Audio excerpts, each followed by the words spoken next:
Yung pong ating sermon text ngayon, medyo mahaba siya. So, dahil limited lang yung time natin, ilista lang po ninyo at mamaya sa bahay pwede nyo po silang balikan, basahin po ninyo.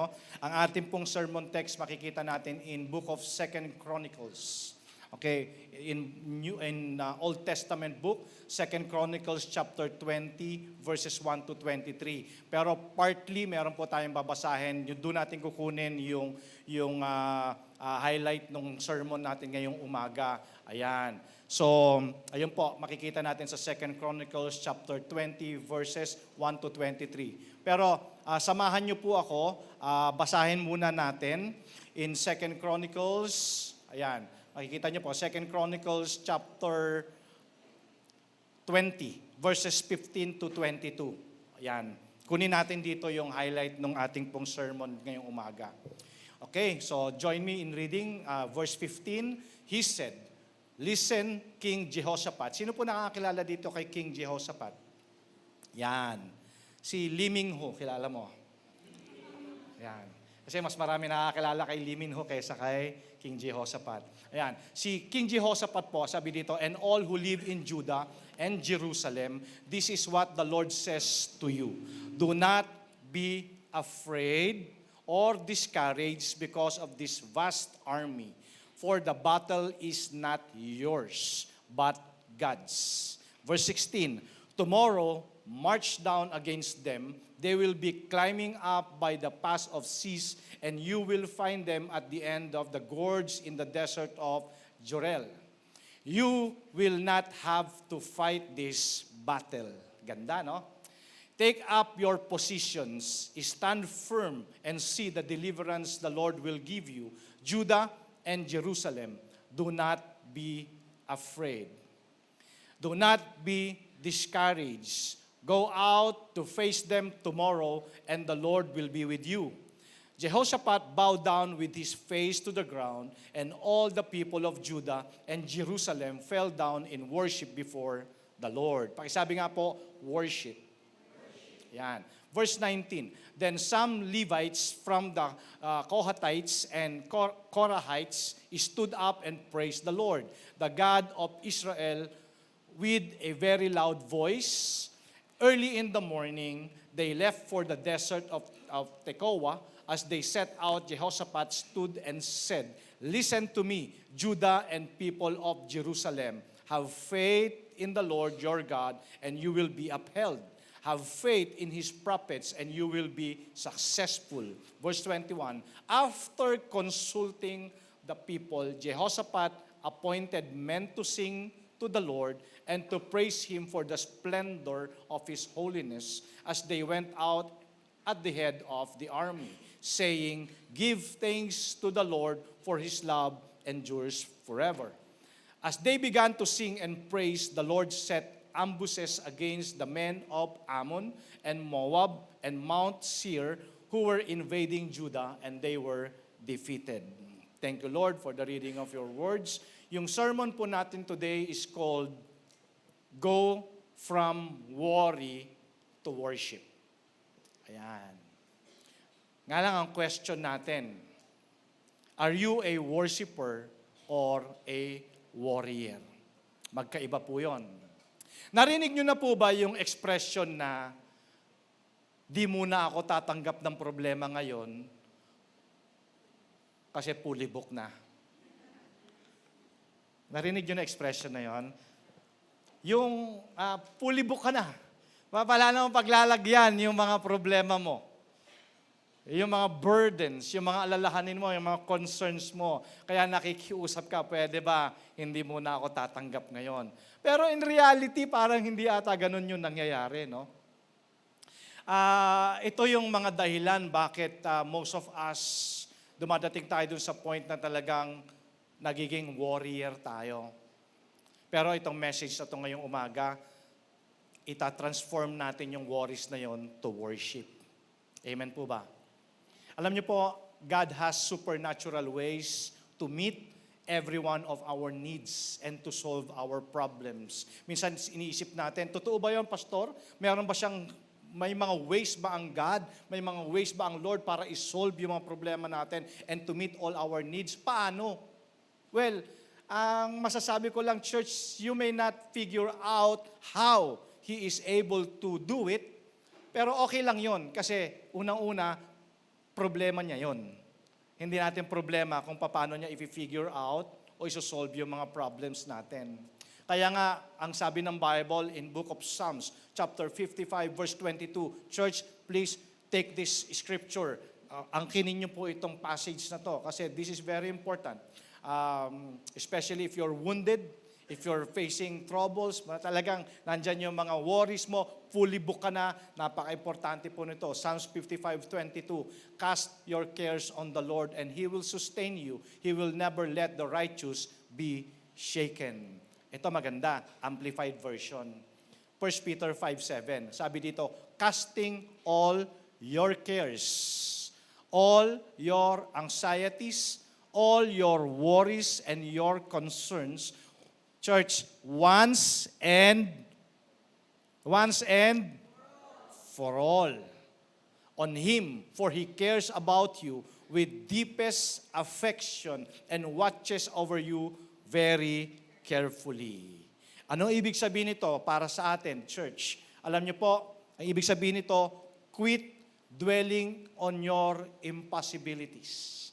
Pag nakita natin yung mga situations natin, tinitingnan natin kaagad yung kaya nating gawin. Tinitingnan kaagad natin yung sarili natin. And then, ang tendency, nakikita natin, imposible to para sa atin. Imposible ata akong magkaroon ng freedom dito sa kalagayan ko. So quit dwelling on your impossibilities and start dwelling on the greatness of God. Again, church, the greatness of God. The goodness of God is one thing, and the greatness of God is another thing.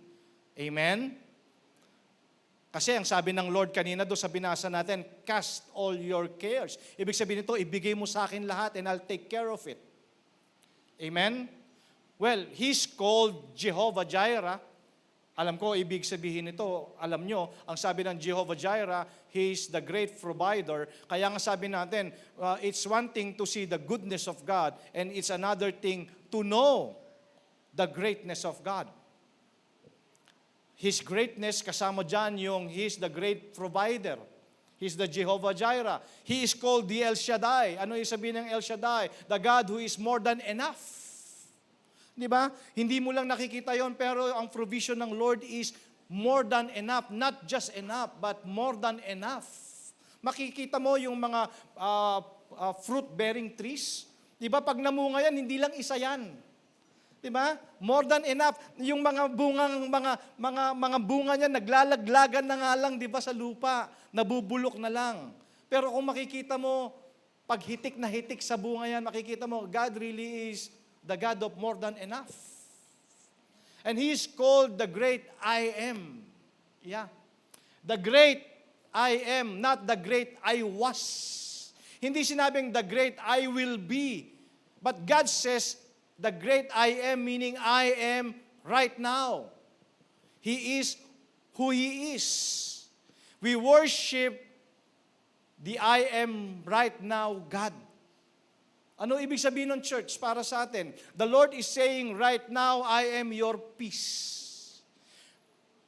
If you are right now today, pumasok ka dito sa church na to, full of troubles, worried, frustrated, desperate. But sabi ko sa iyo kanina, consider mo yung greatness ni God. The Lord is saying to you right now that I am your peace. And I declare by faith in the name of Jesus, paglabas mo ng pintuan ng church na to, your life will never be the same. Because God is your peace. Right now, He is your joy. Di ba? Para nakalimutan mo ng maging masaya. But He is your joy. He is your strength. Di ba? Pinanghihinaan ka na. Di ba? Nanghihina na yung kalooban mo, pinanghihinaan ka na. Both physically, spiritually, emotionally. Diba? Sabi ng Lord, I am your victory right now. He has everything we need right now. Kaya hindi po kayo nagkamali. Hindi po kayo nagkamali ng Diyos na i-worship. Remember, tatandaan niyo po ito. And I find this very, very, very, very effective, church. Ano man ang kalagayan mo, whatever your situation is, no matter what, huwag mong kakalimutan, you are a child of God. Tandaan mo yon. Ano man ang kalagayan mo, huwag mong kakalimutan, anak ka ng Diyos at kailanman hindi ka pababayaan. Amen. Marami sa mga tao been worrying for so long. Ang tagal na, di ba? Ang tagal mo nang pinag-aalala yan. You may not realize it, but you become addicted to worrying. Di ba? Parang pastor, nasanay na ako. Di ba? Parang na-addict na tayo sa kaka-worry. Tapos nandiyan pa yung devil, tinotorment pa yung utak natin. Di ba? For years and years. Di ba? Parang your mind is never at ease, never at peace. You've been in this situation for so long, naapektuhan na niya yung blessing ng Lord, nalilimit niya yung blessing ng Lord sa'yo kasi you keep on worrying. Nakalimutan mo na yung life to be free. Nakalimutan mo na to walk around with joy and peace. Kasi nga, iba na yung nakasanayan mo. You've been there for so long. Tapos we all come to church on Sundays, di ba? Ayan, nag-worship tayo, nag-gather tayo together, at you're on fire, di ba? Pag Sunday talagang, sabi nga, talagang yung anointing talaga ng Lord talaga, yung, let's us use the word, yung adrenaline. Di ba? Nung anointing, pag Sunday, ang init-init mo. Di ba? And then, pagdating ng Monday, eto na yung pressure ulit. Nandiyan na bumabalik na ulit yung mga worries. And meron tayong choice. May choice tayo kung iti-take back ba natin ulit yung mga worries na yon. Ngayon, ang problema, church, hindi naman nahihirapan ng Panginoon kasi God moves according to our faith. Hindi kasi siya gate crusher ng life natin. He moves. He moves according to what we believe. Diba? And that's what faith is all about. So, ngayon, ang Lord, hindi siya maka-work, hindi siya maka-penetrate sa life natin kasi tayo mismo yung naglilimit sa Kanya. Kasi every other day, we change our mind from trusting God to worry. Pag Sunday, punong-puno ka ng pagtitiwala. Pag Sunday, pag nag-worship ka, punong-puno ka ng pananampalataya. Pagdating ng Monday, nag-change ka na naman. Ang sabi ng Lord, if you really want me to help you, give it to me. Once and for all. And refuse to take them back. Refuse to worry. Meron pang isang story, meron daw pong isang matandang babae. She's worried, frustrated, and depressed. At lumapit siya sa pastor niya. Sabi niya, Pastor, please pray for me. Pag-pray mo po ako na alisin ng Lord itong burden na to. Heavy burden na dala-dala ko. Ang tagal-tagal na po nito. And politely, sabi ng pastor, sabi niya, Ma'am, pasensya na po, pero hindi kita yung mapagpe-pray. Sabi nung matandang babae, bakit naman?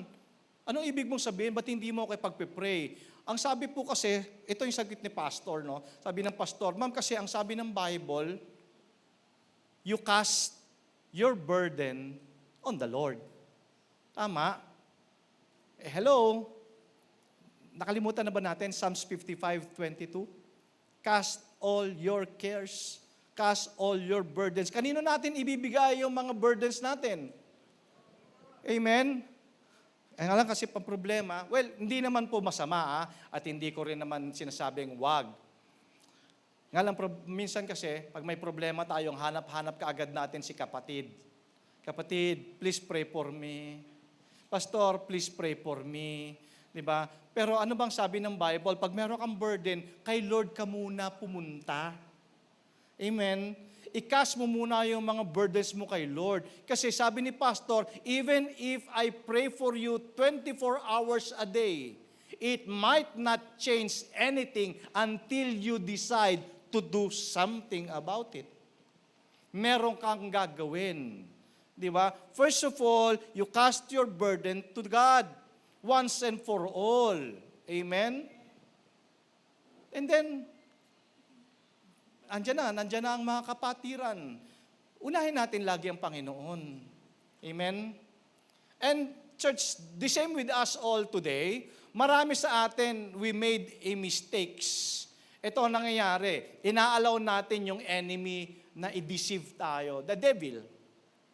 Na, especially if you're alone, di ba?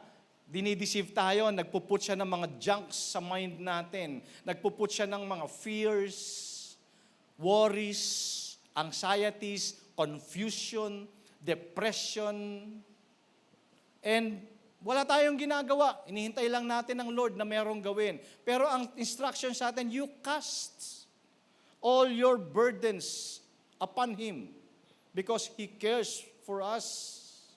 And perhaps, may mga bagay sa life natin na concern talaga tayo at nandyan na talaga siya for so many years. Talagang ito yung nagpapa-worry talaga sa atin. Naranasan mo na ba yung hindi ka makatulog dahil sa mga alalahanin mo? O minsan ka mang nakatulog pero ginising ka na mga alalahanin mo. At dahil dito, alam mo ba, pwede ka magkaroon ng nervous breakdown.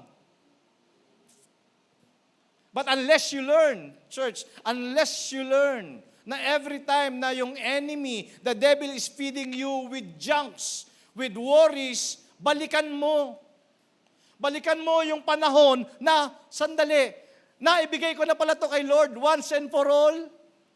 Amen? At naniniwala ka that God is at work. He's in control and He's taking care of the situations. Balikan mo, di ba? Nung Sunday, mamaya lang, kanila lang siguro, habang nagwo-worship ka, Lord, binibigay ko na sa iyo lahat ng mga problema ko. Once and for all. Pagdating ng Lunes, pag bumalik yan, alalahanin mo, Lord, naibigay ko na sa iyo to. Tama. Bigay mo na. Para daw basketball lang yan, ipasa mo yung bola. Amen? So the first thing we should do is ask ourselves, did I already give to God all my worries? Kung hindi pa, kailangan nyo pong gumawa ng decision today. At kung nagawa mo naman yon, wag mo nang balikan. Wag mo nang kunin ulit. Baka kasi naibigay mo na kay Lord, tas Lord, peram sandali. Naibigay mo na, di ba? Sabi natin, once and for all, Lord, binigay mo na, pinagkatiwala mo na, Lord. Mamaya pag-usapan natin yan, papaano mo ibibigay kay Lord yan. Church, if you will just learn to use, listen if you will just learn to use your opportunities to worry, kung meron kang panahon na mag-alala, gawin mo yung reminder to worship. Kung may panahon ka nga mag-worry, di may panahon ka para mag-worship. If you will just learn to use your opportunities to worries as reminders to worship, to thank, to praise God, that the answer is on the way, alam niyo po, I believe, hindi ka lamang magka-come out victoriously, magkakaroon ka pa ng peace. Di ba? Ang sarap church nung yung ang buhay mo panatag, di ba? Doon hindi naman natin tinatanggi na meron talaga mga problema. Kasi hindi naman inaalis ng Lord yung problema eh. Kadalasan ang binibigay niya sa atin, peace and strength. Di ba? Sabi nga, di ba, nung nag-pray ako kay Lord na bigyan niya ako ng lakas, anong binigay sa akin ng Lord? Pagsubok. Di ba? Church, pwede kang manmili if you kung gusto mo mag-worry or you can worship, it's up to you. Kasi tingnan niyo po ito. Worrying is giving the enemy the right to work in your life. Pag nagwo-worry ka, binibigyan mo ng karapatan ang devil na siya ang kumilos sa life mo. Siya ang may control. Okay. Ganon din po ang pag-worship. In worshiping, You give God the right to work in your life. Alam nyo ba na maraming bagay, kaya lagi nyo naririnig sa akin, worship create miracles. It even create healings. Amen?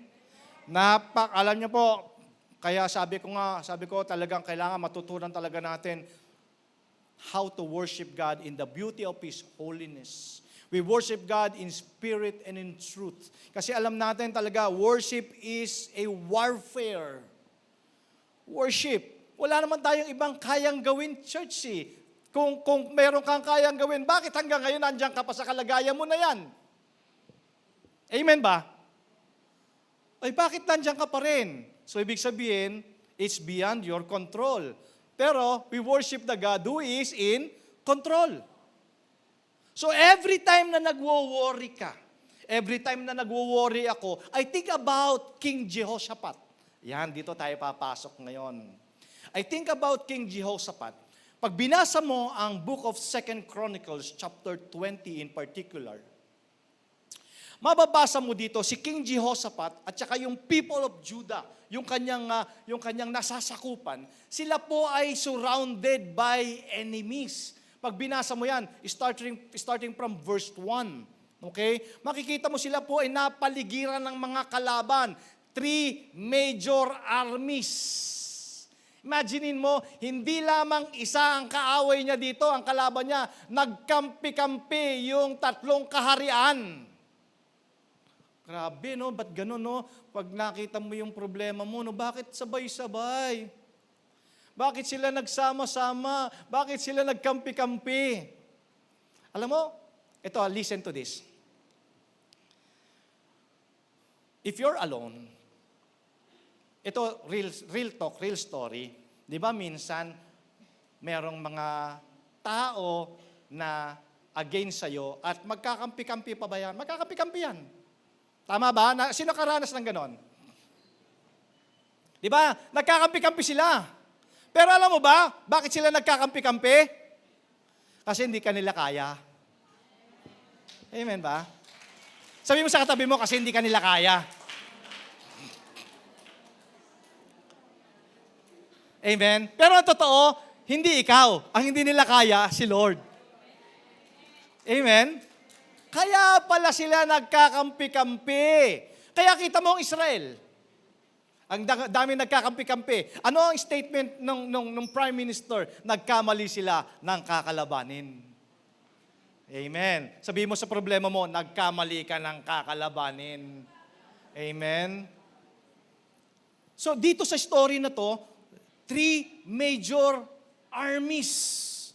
At hindi lang yon, malapit na po sila kasi surrounded na sila. Imagine mo imagine mo noong unang panahon ito, si King Jehoshaphat and the people of Judah, they're facing this battle, okay, with 3 major armies surrounding them and very close. Malapit na sa kanila. Kung titingnan mo on the natural, wala na silang chance to survive. Diba? Wala na silang chance to survive. Parang nakita na nila yung impossible situations. Ito yung sinasabi natin kanina, quit dwelling doon sa mga impossibilities mo. Ang tignan mo, yung greatness ni God. Diba? Ano yung greatness ni God? He's the Jehovah Jireh. He is the great provider. Diba? He's the healer. Yung greatness niya yun eh. Siyempre, God is good. Yung goodness niya. Pero the greatness is another thing.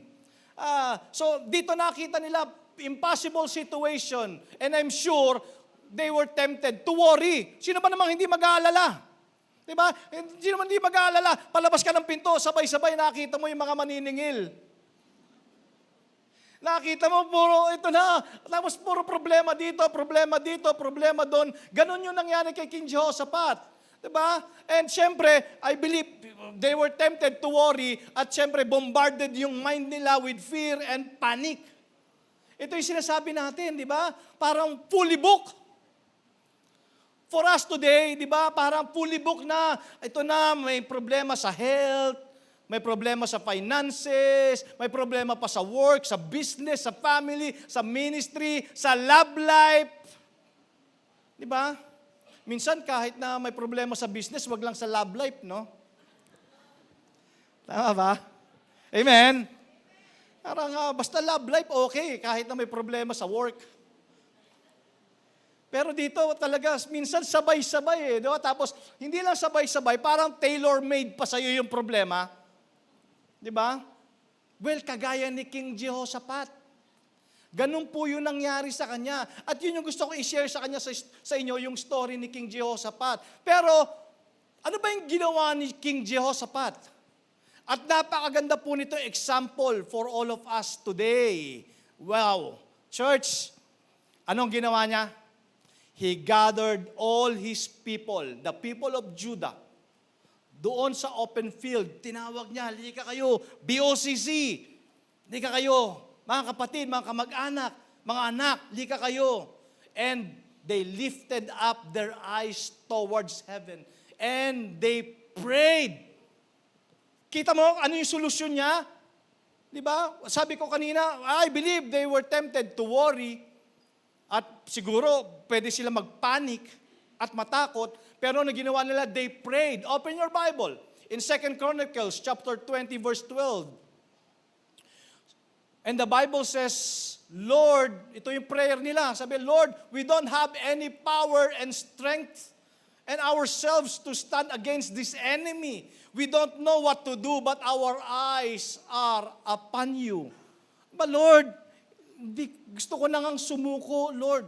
Diba? Gusto ko nang bumigay. Diba? Ang dami ko ng problema, Lord, sabay-sabay sila. So, makikita mo dito, sa passage na to, in this scripture, makikita mo, at gusto ko lagi po nating tatandaan ito, in this time of battle, diba, ang ginawa ni King Jehoshaphat, he made 3 powerful statements. Church, tingnan mo yung sarili mo, kakaya ni King Jehoshaphat. Pero ang ginawa niya, ginather niya yung people, nag-pray sila. At yung prayer niya, point number 1, sabi niya, Lord, we don't have any power and strength in ourselves. So nakita niya, Lord, wala akong kakayanan. Okay, wala akong kakayanan to stand against these enemies. So as if he was saying to God, Lord, we need your supernatural strength. We need your help. Diba? Hindi namin ito kaya. Sino dito yung nag-pray minsan na sabi niya, Lord, hindi ko po ito kaya, pero kaya mo to. Amen?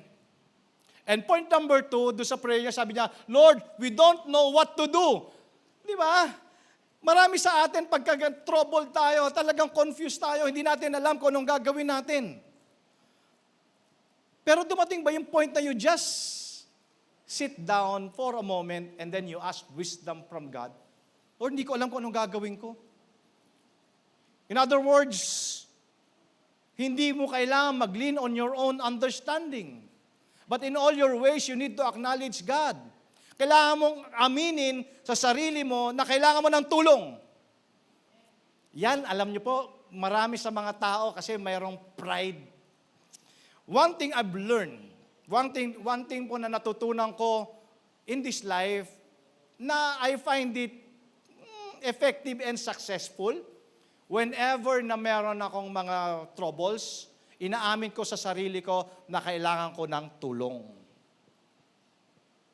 Alam mo kung anong problema mo minsan? Kasi akala mo, kaya mong gawin mag-isa. Kaya pala, there are people around us na pinadala ng Lord kasi sila pala yung makakatulong sa atin in that season. Gets nyo? You are who you are right now because of that season. Bakit yung mga kaibigan mo nung elementary hindi mo na nakikita? Bakit yung kaibigan mo nung mga high school hindi mo na nakakasama? You know why? Kasi sila yung mga taong itinalaga ng Lord for that particular season. That's why you are who you are right now. At meron pa mga taong ipadadala ang Lord in the future. Amen? So, Lord, we don't know what to do. Kailangan mong aminin sa sarili mo, kailangan mo ng tulong. Tama ba? Kailangan mo ng tulong, hindi mo kaya mag-isa. We need your, sabi dito sa prayer, Lord, we need your supernatural wisdom, your guidance and direction. Because we believe that apart from you, we can do nothing. At ito pa, isang maganda, point number 3, our eyes are upon you. Ito. In other words, we are not focusing on the problem. Ayan, kadalasan, church, pagka fully book na tayo, yun na yung focus natin. Problema na. Tama? Nakalimutan na natin yung problem solver. Nakalimutan na natin yung greatness ng Lord. Di ba? That He will provide. Church, maniwala po kayo, God will provide. Kung nakakaranas ka ng lackness today, I'm sure God will provide. Nakakaranas ka ng sickness, God is healing. Amen. So, talagang church, talagang it's just a matter of, sabi natin last week, when you believe, God can do miracles. So, anong ginagawa? Anong ginawa nila King Jehoshaphat and the people of Judah? Nagkinas nila lahat ng mga burdens nila upon the Lord. Diba? Ibinigay nila yung kanilang burden. As if they were saying, Lord, we are turning it totally over to you. Dahil alam namin, nasa iyo yung victory. At promise mo sa amin, the battle is yours. Eto, maganda. Itong the battle is yours na to, church, minsan lang to, parang statement lang ito sa atin. Pero alam mo ba na realidad talaga to? Realidad kasi yung the battle is yours. Hindi ibinigay ng Bible, hindi ibinigay ng Lord yung word niya. Ang sabi ng Bible, my word will not return to me void, but it will accomplish its purpose. Kung sinong naniniwala sa inyo, it will accomplish its purpose. So every time meron kang battle, actually hindi mo talaga battle yan, battle ni Lord yan. If you learn to give all your worries and burden to God. At dahil nga ganun ang ginawa nila King Jehoshaphat, they refused to do everything on their own or by themselves. At inalaw nila si Lord na mag-take over. Alam mo kung anong nangyari? Nag-intervene ang Panginoon supernaturally. So they allowed God to work in their lives and situation. At ginawa ng Lord yung part niya. Kasi may part si Lord, may part ka. Anong part mo? Maniwala. Yun lang naman kaya mong gawin maniwala. Yun lang din na kaya kong gawin. And God did His part. Okay? Anong sabi ng 2 Chronicles chapter 20 verse 15? Do not be afraid. Church, punong-puno na ng takot marahil, di ba?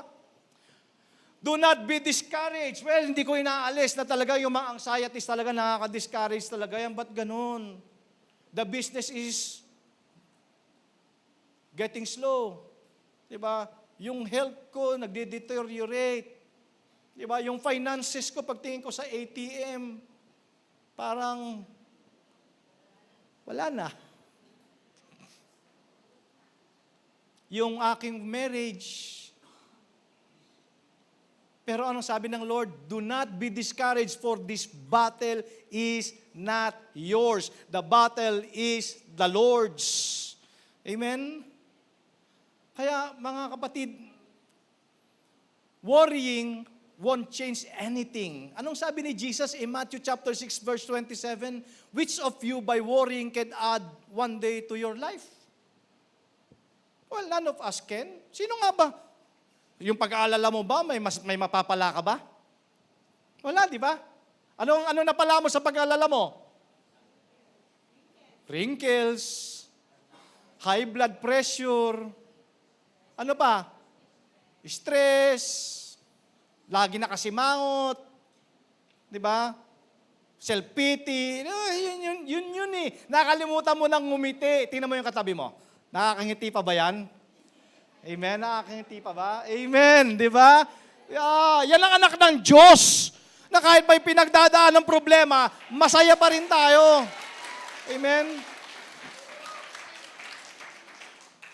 Well, Pastor, sinasabi mo ba na pag nag-quit ako ng worrying, mawawala na lahat ng problema mo? Well, No. Ang sinasabi ko po, worrying won't change anything is totally useless. It's totally a waste of time. It stops God's blessing to your life.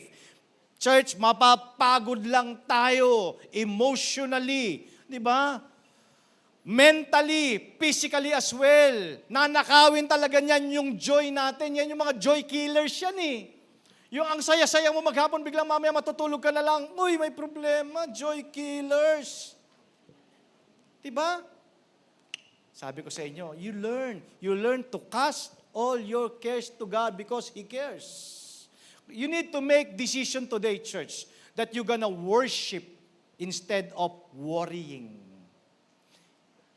Piliin mong mag-worship kesa mag-worry. Okay, this is the highlight. When you learn to worship instead of worrying, God will begin to work miracles in your life. I'll give you one story in the Bible. At some point, nung World War II, nangyari daw po ito somewhere in Europe. Okay? Siyempre, pag ang mga soldier ay nasa battle, nasa war zone, meron mga dumadating dyan ng mga eroplano, helicopter, nagdadrop yan ng supply. Tama? Mga napapanood nyo yan sa mga movies. Pero dito may unusual na nangyari. During that war, nung World War II, ang supply na dumating, piano. Wow, piano. Bakit piano ang dumating dito sa mga sundalo na to? Kasi nga, dahil pag may piano daw, nalilift yung spirit nila. Okay, ang ginagawa nito bang soldier na to, pag wala sa gera, tumutugtog sila at kumakanta sila. Gets nyo? And this was a true story. Umaawit sila, tumutugtog sila, marahil siguro kinaawit nila yung My Way. Hindi, joke lang. Diba? Kung ano-ano yung mga kinakaawit nila. So, yun yung story. Very unusual. Piano yung dinala sa kanila. Pero church, alam nyo ba, singing, worshiping, especially songs of praise, is one way that believers in Jesus can find peace in the battle too. Church, hindi ko po alam kung ano ang battle ninyo today. Hindi ko alam. Pero alam nyo bang may solusyon si Jesus dyan? Well, alam nyo, victory, yung tagumpay doesn't always come when and how, kung kailan natin ito gusto. But we can choose to worship even in the middle of the war zone. Even in the middle of the battle. Alam nyo po kasi, madali kasi mag-worship kapag okay ang lahat. Di ba? Sarap, di ba, mag-worship pag okay ang lahat? Yes, bagong promote. Yes, Lord, thank you po. Ano pa, ang sarap mag-worship pagka sinagot ka ng jowa mo. Di ba? Sarap, di ba? Sarap mag-worship. Ang sarap mag-worship pagka bagong tanggap ng sweldo o bonus. Ang sarap mag-worship pag bago ang bahay, bago ang kotse. Tama. Ang sarap mag-worship. Pero kaya mo pa rin bang mag-worship pag fully book ka ng problema mo? Kaya mo pa rin ba mag-worship? Amen? Tingnan ko nga, taas yung nga mga kamay nyo. Wala na mabigat. Kasi nakita ko sa likod, parang ang bibigat ng kamay nito mga to. No? Yan, no? Pag ganun natin mga kamay natin. Yan. Dalawa.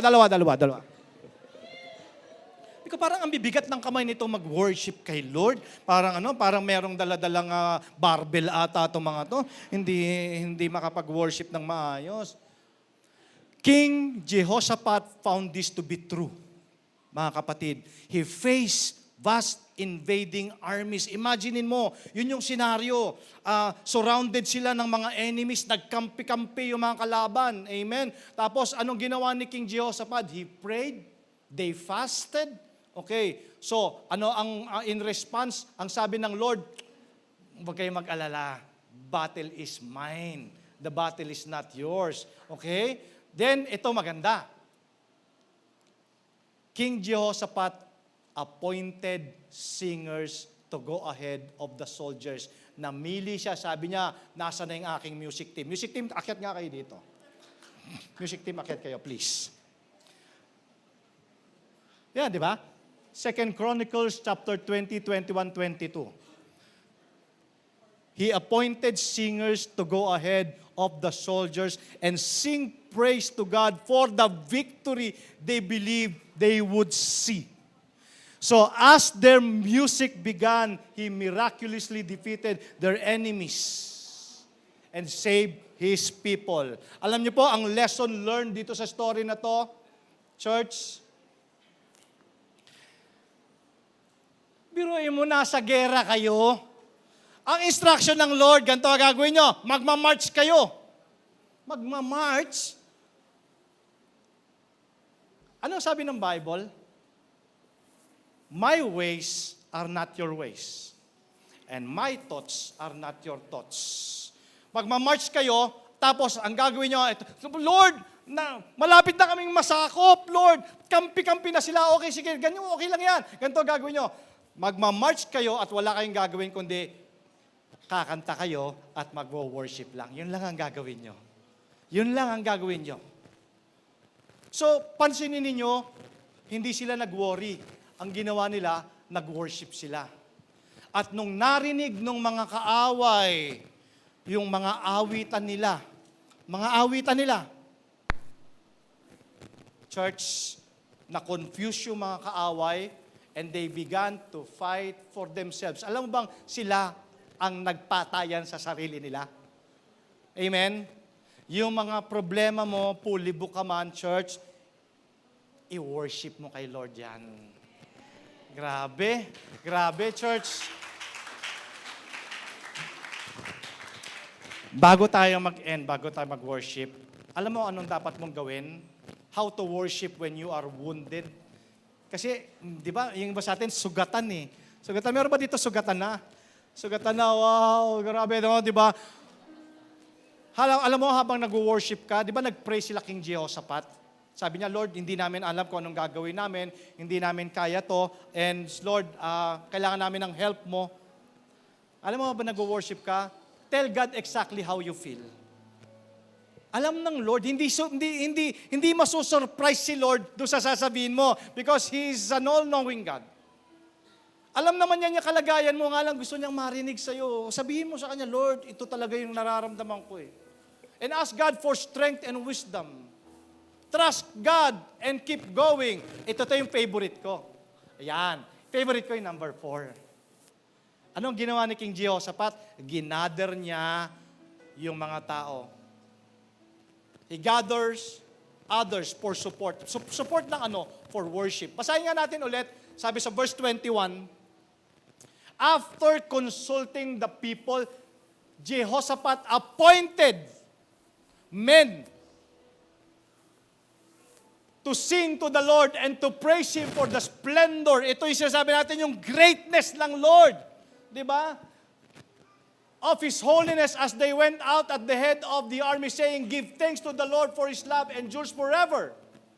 As they began to sing, ayan na habang umaawit sila, and praise the Lord, set ambushes against the men of Ammon and Moab and Mount Seir of who were invaded Judah, and they were defeated.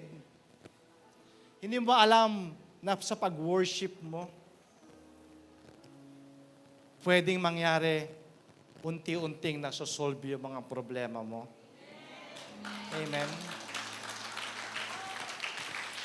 Yun ang dahilan kaya tayo nag-worship. Hindi po tayo nag-worship dito para i-entertain natin ang sarili natin. Di ba? Hindi yung kantahan nyo ko. Di ba? Awitan nyo ko. Hindi. Kaya ka nandito kasi kailangan mong awitan, i-praise, i-worship ang Lord in the beauty, splendor of His holiness, His greatness. Hindi ko alam kung anong battle nyo today. Mamayang hapon, ito patikim pa lang to. Mamayang hapon, huwag kayong mawawala, meron tayong tihila. Tihila worship. Hindi namin ginawa yung tihila, hindi namin po ginawa yung tihila para mag-concert, hindi. Gusto namin magkasama-sama tayo to worship God for 2 hours. Tihila is a Hebrew word, means continuous worship. Pero ngayon, sasampulan natin yan. Tinako nga ulit yung mga kamay nyo, parang mabibigat. Amen. Habang nag-worship ka kay Lord, Lord, sabi mo kung ano yung problema mo. Alam niya yung, sabi mo, Lord, kailangan ko ng help mo. Lord, please, do miracles. Do miracles, Lord.